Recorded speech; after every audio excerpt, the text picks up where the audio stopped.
berangkat ke Banten Lama, ke pusat salah satu sejarah yang paling hits banget di Banten. Dan berhubung hujan, jadinya aku pakai jas hujan dulu nih ya.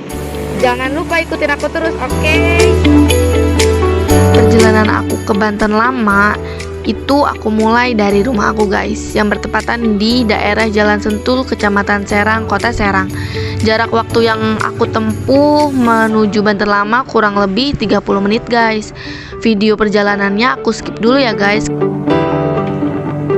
Wah, alhamdulillah nih aku udah sampai di kawasan Banten Lama. Di gerbang masuk aku melihat kata Keraton Surosoan, yang artinya suatu panggilan kesultanan di Banten. Dan aku pun akan melewati laboratorium arkeologi, dan ada juga museum situs kepurbakalaan Banten Lama yang merupakan museum sejarah tentang Kesultanan Banten.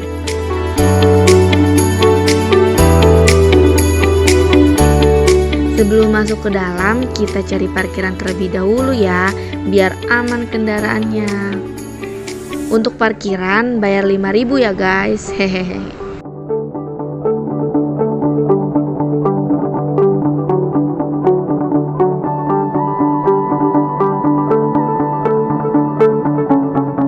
Halo guys, alhamdulillah nih sekarang aku udah sampai di Banten Lama. Banten Lama dulu merupakan salah satu kerajaan di Banten yang didirikan sekitar tahun 1525 sampai 1526.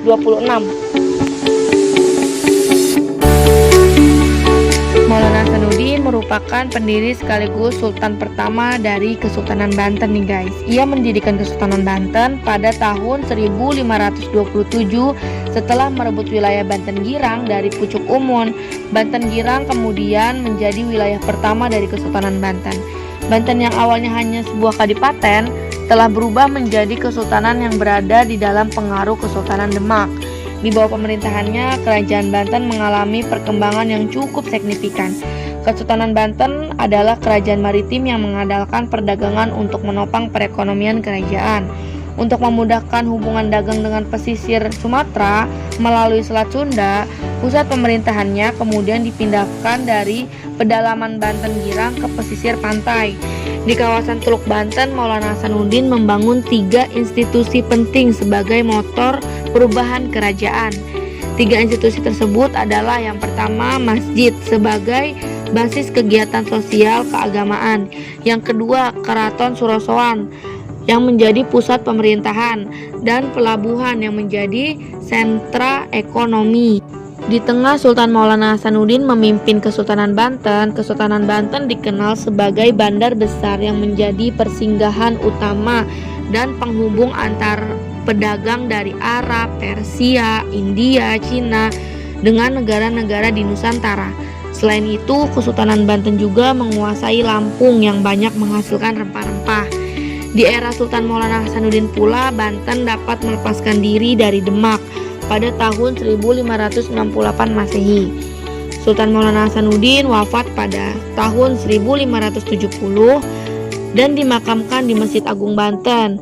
Ia juga dikenal sebagai Pangeran Sorosoan karena telah mendirikan Keraton Sorosoan yang menjadi salah satu daya tarik sampai sekarang di Banten Lama ini guys.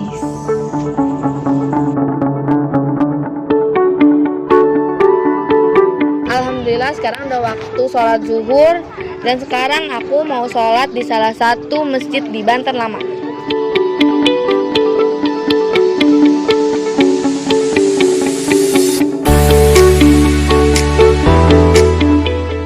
Guys, alhamdulillah aku baru selesai sholat di Masjid Sultan Agung Banten. Nah, masjid ini didirikan oleh salah satu pemimpin kerajaan Banten, yaitu Sultan Maulana Hasanuddin Banten, yang konon katanya ini adalah salah satu masjid tertua di Indonesia yang didirikan pada tahun 1559.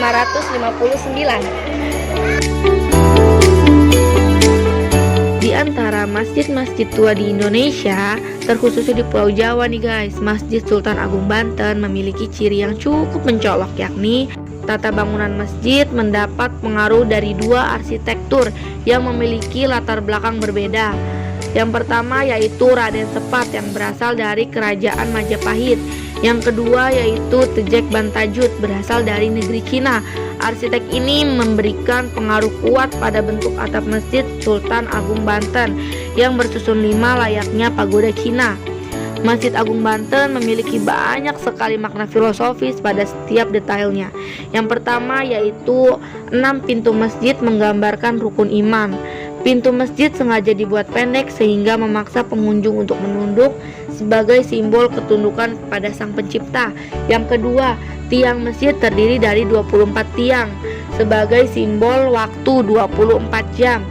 Yang ketiga, umpak dari batu andesit berbentuk kelabu berukuran besar dan beragam di setiap dasar tiang masjid. Yang keempat, di bagian depan ruangan utama terdapat mimbar yang cukup besar, antik dan penuh motif hias yang berkombinasi warna. Mimbar ini dinaungi atap bergaya Cina.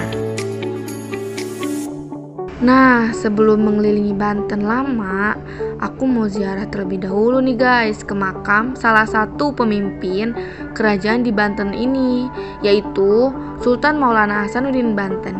Yuk ikutin aku terus, jangan sampai kelewat ya.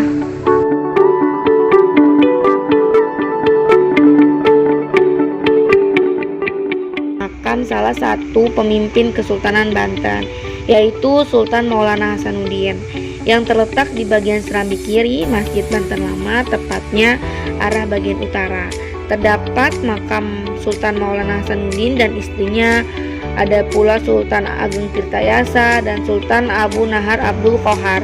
Sedangkan di serambi kanan terdapat makam Sultan Maulana Muhammad, Sultan Zainal dan lain-lain. Dengan adanya makam-makam sultan-sultan ini, masjid semakin banyak dikunjungi oleh masyarakat dari berbagai daerah dan dengan tujuan yang baik, yaitu dengan ingin melihat bukti sejarah berdirinya Kesultanan Banten ini. Dengan salah satunya yaitu bukti nyatanya adanya makam para sultan di Banten Lama ini.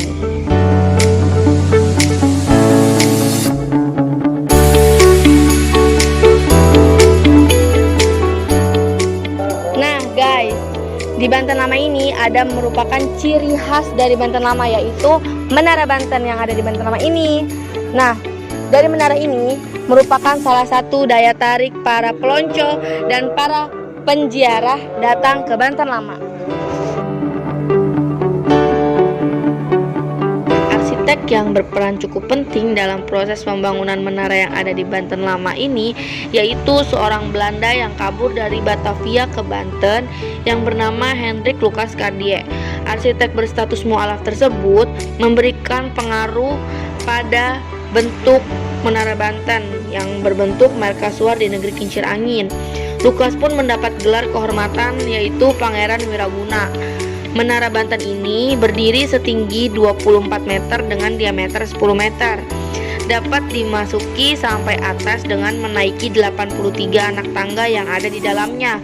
Menara tersebut berfungsi sebagai menara pandang atau pengamat kelepas pantai serta digunakan untuk menyimpan senjata dan amunisi pasukan pertahanan Kesultanan Banten pada masa itu, dan juga bisa berfungsi sebagai tempat mengumandangkan azan.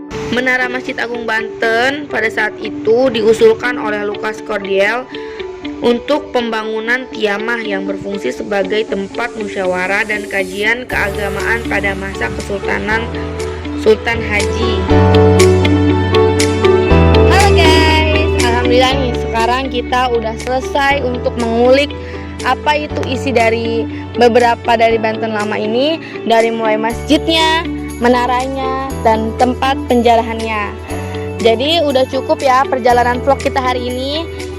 Jangan kapok nonton vlog aku lagi, oke? Ikutin aku terus di vlog selanjutnya. Dadah!